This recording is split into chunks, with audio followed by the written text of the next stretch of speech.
एक सेठ संत जी के पास में गए,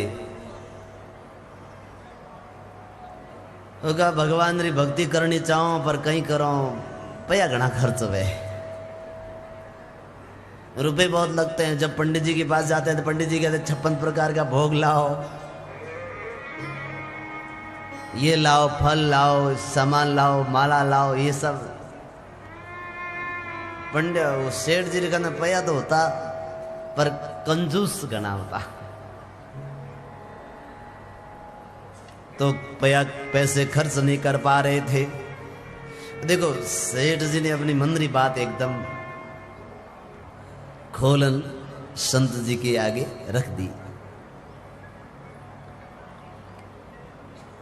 इसलिए भक्ति मेरे से होती नहीं। अगर बिना खर्चे कोई भक्ति हो तो बताओ, बड़ी भक्ति हूं घनी करूंगी। संत को दया आ गई, बोले बेचारा देखो संत सेठ, चलो कोई बात नहीं है। अरे सेठ जी भगवान की भक्ति में पैसों की जरूरत नहीं है, बिना पैसों वाली एक भक्ति बताओ। बोले महाराज वो बताओ, तो वो तो मैं हमेशा करूंगा। तो बिना पैसे वाली कौन सी भक्ति है? बोले यही मानसिक सेवा। तो सेठ ने पूछा, बोले महाराज जी करेंगे कैसे? बोले कुछ करना नहीं है, उसमें तो रात्रि के तृतीय प्रहर में, चौथे प्रहर में जाग जाना है, सुबह 3 बजे बिछाना छोड़ देना है। 3 बजे से लेकर के 4:30, 5:30 का जो समय होता है वह बहुत पवित्र समय होता है भजन करने के लिए।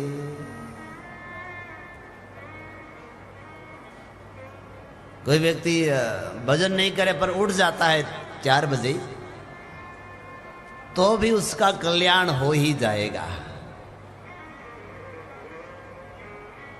क्योंकि सोने के लिए तो रात दी है और तीसरा प्रहर है वो भजन करने के लिए परमात्मा ने बनाया है। तो संत महात्मा 3 बजे, गुरु महाराज जी 3 बजे उठ करके अपना सब जगह मंदिरों में दर्शन करके वापस 4 बजे से पहले भजन में बैठ जाते हैं। और 4 बजे से लेकर के 5:30 बजे का समय सबसे उत्तम समय है। ये जो 1.5 घंटा है भगवान के भजन पूजन का। तो महात्मा जी ने कहा, अरे सेठ जी उस समय उठ जाओ और उठ करके अपना बिछाना छोड़ करके आसन पर बैठ जाओ एक जगह पर। आसन को इस तरह एक हिलना डुलना नहीं, 1.5 घंटा तक, 1.5 घंटा मन शरीर स्थिर होगा तो आपका मन भी स्थिर हो जाएगा।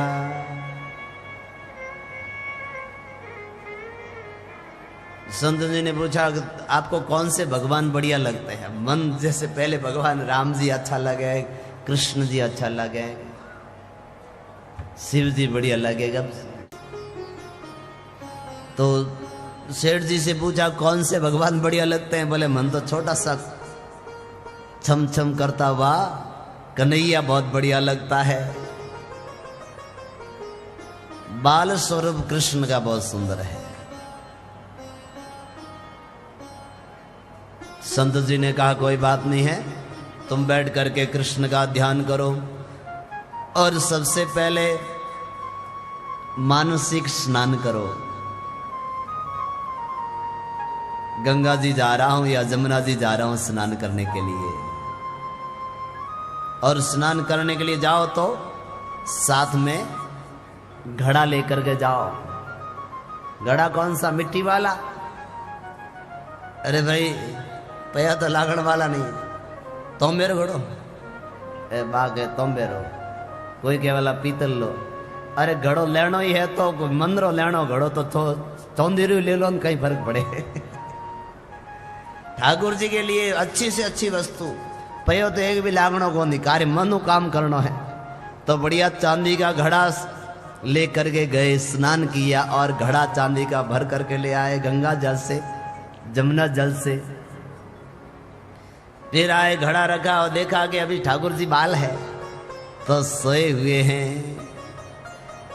बहुत सुंदर भगवान की सैया है, विराजमान है, बहुत प्रेम से सोए हुए हैं। तो सामने बैठ जाओ और बड़े प्रेम से हरे कृष्ण कृष्ण कृष्ण हरे हरे, हरे राम राम राम हरे हरे। ठाकुर जी को बड़े प्रेम से जब आपने कीर्तन किया भाव से, तब भगवान की धीरे धीरे से आंख खुलिया। आपकी आवाज को सुन करके ठाकुर जी उठ गए।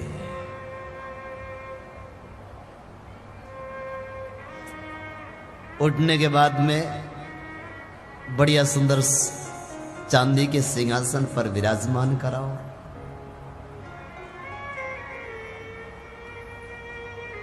और बालक को उठते ही भूख लगती है, तो महात्मा जी ने कहा, भाई हमारे बाल कृष्ण तो माखन खाते हैं, गौ माता का माखन। सेठ जी ने कहा, महाराज रोजाना रोजाना मोखण बड़ो महंगो पड़ जावे, रोजाना कटे में लाओ। महात्मा ने कहा, भाई बाहर नहीं लाणो, सब कुछ अपने मन में ही सब कल्पना करनी। मन का माखन तो बोले वो ठीक है, बाजार से नहीं लाना पड़े, वो सामान। बढ़िया से ताजा ताजा माखन भगवान कृष्ण को अर्पण करें।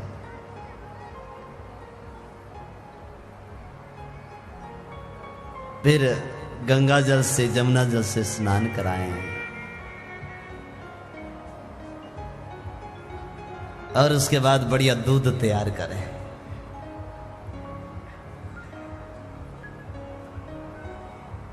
बोले जिस समय सेठ जी का केसर वगैरह डाल रहे थे तो मिश्री, दूध में चीनी नहीं डालनी है, बढ़िया से अच्छी मिश्री डालनी। तो मिश्री डाल रहे थे तो 1 चम्मच ज्यादा हो गया, तो बोले निकालने लगे वापिस। भगवान ने हाथ पकड़ा, कहीं करे भले आदमी, आ तो थारी पया तो नहीं लगा है ना। बाल कृष्ण प्रेम से प्रकट हो गए उस सेठ के आगे और हाथ पकड़ लिया कि इसमें तो कंजूसी मत कर,